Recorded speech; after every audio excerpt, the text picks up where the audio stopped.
Eso es un foro libre, o al menos creemos que es libre de pensamiento, por lo cual tuvo que hacer mucho ejercicio de un lugar intelectual y de un lugar como embajador de Libia. También no se me ha olvidado de todos los señores embajadores aquí.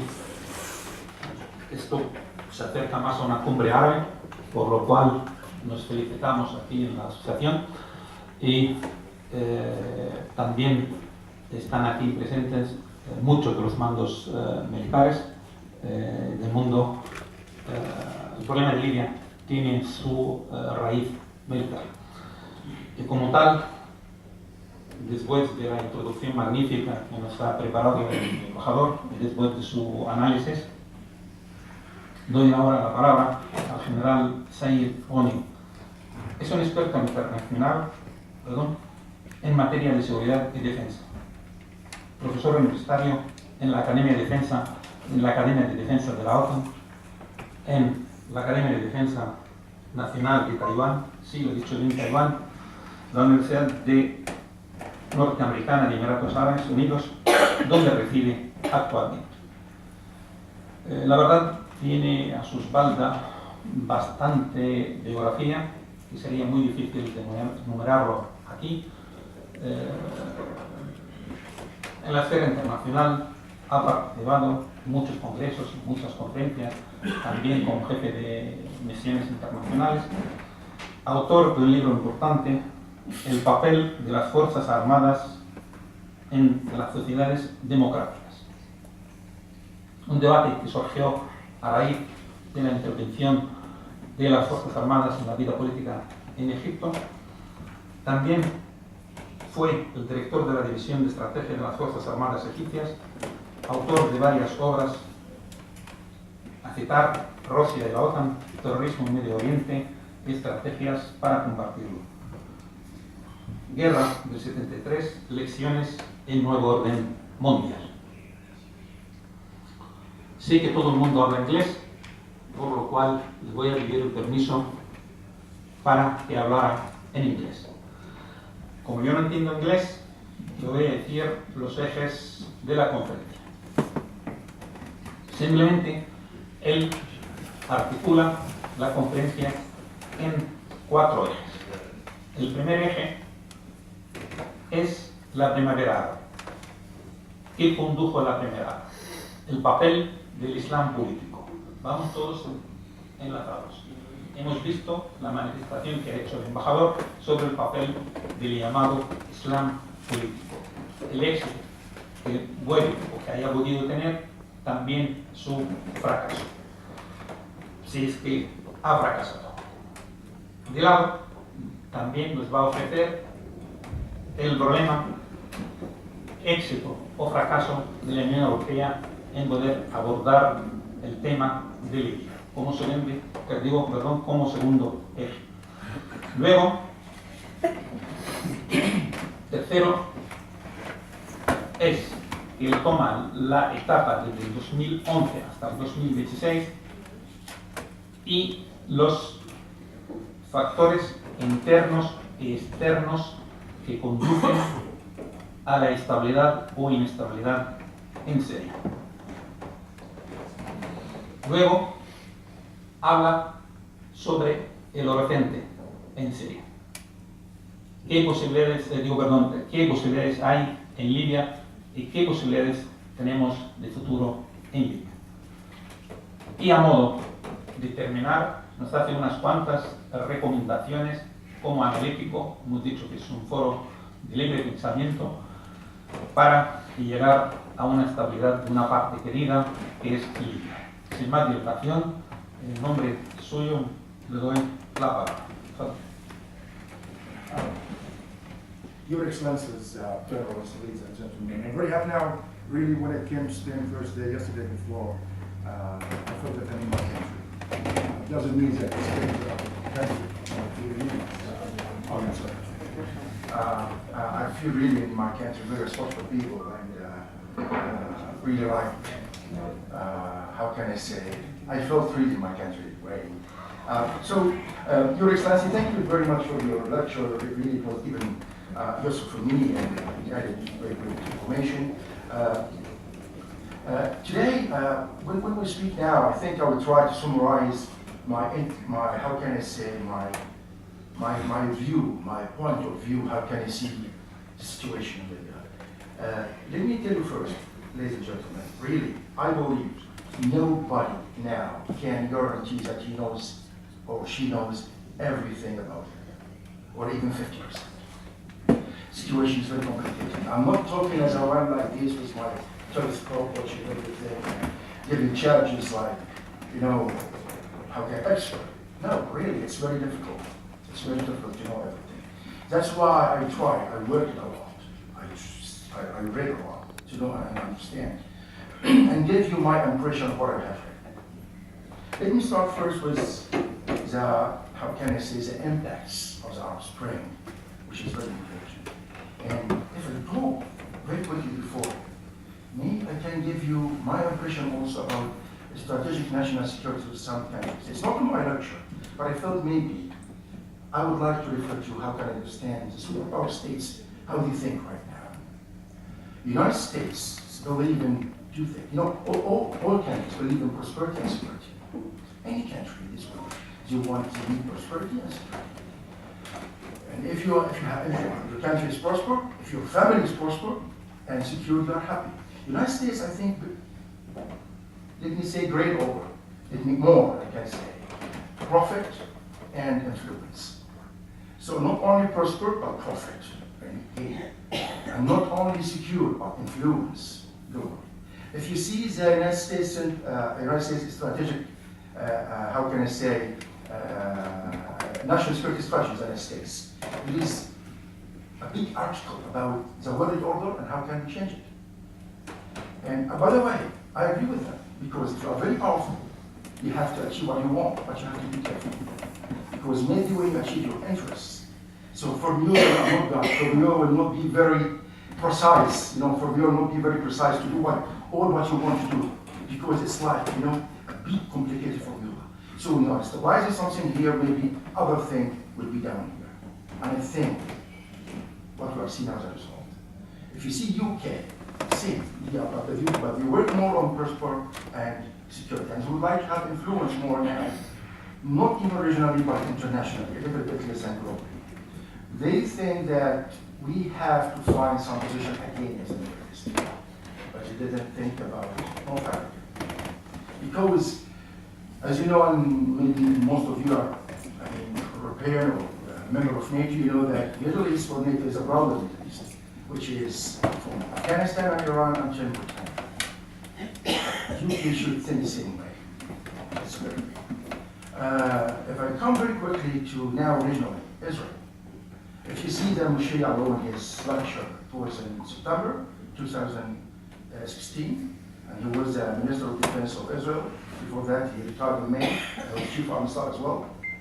He believes that the Middle East must be, some countries must be divided, and he sees the Middle East like what? Not like states. He said so. You can check. It was his lecture in the Washington, D.C. Institute, Washington Institute, United States, which I'm going next week, right? And I'm going also to say anyway, what he said that we have four factors, four main camps in the Middle East. Arab Sunni, which is Gulf countries in Egypt as well. He believes in that. And the second is Muslim Brotherhood, and he believes it's led by Erdogan. And he said the third is Salafi Jihadid. He didn't say terrorists, by the way. He said Salafi Jihadid. And the fourth, which is Shiite, which is Iran. He said it's artificial states, the artificial system. I believe in that. We are artificial states, maybe, yes. But at the same time, we are not folks, we are not groups. And if you deal with them as groups, how can you see yourself? We said the Jewish country as well. If you don't want to deal with the states as states, and you believe that you are not, that you are a religious state, how can you see the future of this area in the near future? I think it will be more than that complicated. I think so. Now, let me come back to my lecture very quickly. So, the impact of the Arab Spring is a really good thing. The Arab Spring, I think one of the main areas, which is a positive one, many reforms happened, especially with Algeria, Jordan, some what you call the Gulf states of them, the GCC countries, but some other countries changed the rulers, which I agree with that. But at the same time, what happened? Political Islam did not work well. It failed. It didn't work. And as His Excellency said, that war came, civil war, and terrorism, and so on. Also, the balance of power has changed. Right? You can notice that. And let me say, more intervention, more external intervention of the superpower states now in the scene, which is not required that much. For sure, sectarian and civil war increased in addition to transitional crimes, terrorism. Now we have, we have, I believe, 67 terrorist groups. Some, is it working here? Is here? Sorry, I didn't know. Okay. Yeah, I'm sorry. So, 67 international terrorist groups right now. 31 of them only in the Middle East, and they are proscribed after 2014. You can imagine that. And 17 of them after 2014, as I told you. This is, map is about, the positions of all elements, but it has been covered by His Excellency. Now, if I go about these 5 years, I will not talk about Arab Spring in Libya, but I will talk about the 5 years. What happened exactly from my point of view? We have, let me say, 4 parties. I can say that. In addition to some other international parties. So we have in Tripoli, we have GNA, which is National Accord Government, has been by Sokhayrat approved. It's approved by Sokhayrat, and we have also, they are, by the way, supported by some Muslim Brotherhood nations. Let me say Islamic nations, as His Excellency said as well. And if we see in top of the east, we have Haftar with National Armed Forces. And also we have the parliament, which is approved by the international community. So notice something what I'm saying right now, I'm following His Excellency what he said. In Tripoli, and also as I mentioned in Tripoli and in Benghazi, here you have the government, which is approved by the international community in Tripoli. But they are supported with some Islamic forces, or they are loyal to them. In the time that the armed forces, with the national armed forces, which is really recognized by the international community, is in Benghazi. In my opinion, I think Haftar doesn't want to be under the umbrella of this government from Sokhayrat and Tripoli. And also, they don't want him at the same time. And here is a point. That's why we have parties. Regionally, I can say that Egypt Emirates, they are supporting more Benghazi. In the time, Qatar supporting Tripoli and Turkey supporting Israel in the West. If I compare this with Syria, something very important here, and that's why I'm a little bit optimistic, but really very careful about that. Why in Syria crisis increased? Because all the parties around and inside are, I can call them parts of the problem. In Libya, I think now the parts started to think to be parts of solution, not parts of the crisis. And these are disappearing right now. If the situation remains like that we are internally parts, regionally we are parts, we have United States and Russia, they have interest in Libya, European Union, they are suffering now from the situation in Libya. I mean, especially the North Mediterranean countries, which are the coast of the Mediterranean Sea. So, it really may be what I think it will be, because all of these are parts of problems. So, what's the difference between parts of problems and parts of solutions? It's very simple, I think, that interest. If your interest is, how can I say, collateral interest, then you are part of the solution. If you have your personal interest as a country, as a state, now we will be part of the problem, as a civil. So it's about, I think you're going to start right now, Libya in a big mess. And the result happened right now. I think the Colonel will talk about that in his lecture.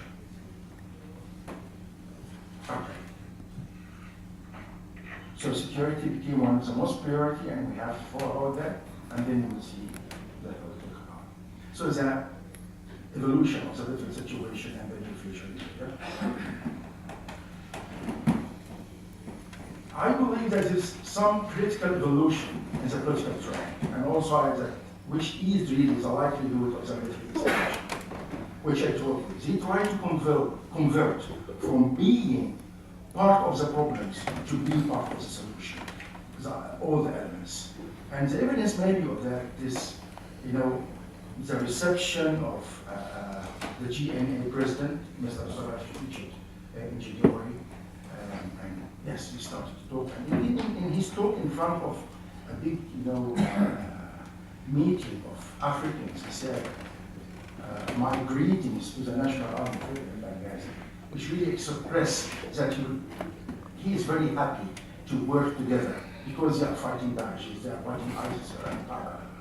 And he said, please, he requested the international community to support the armed forces in what they are doing.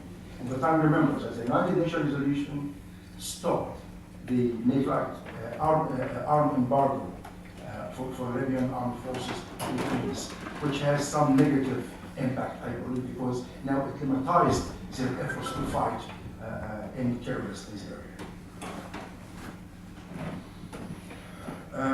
Also after that, there's the 10th international meeting of Libyan neighbors in Cairo.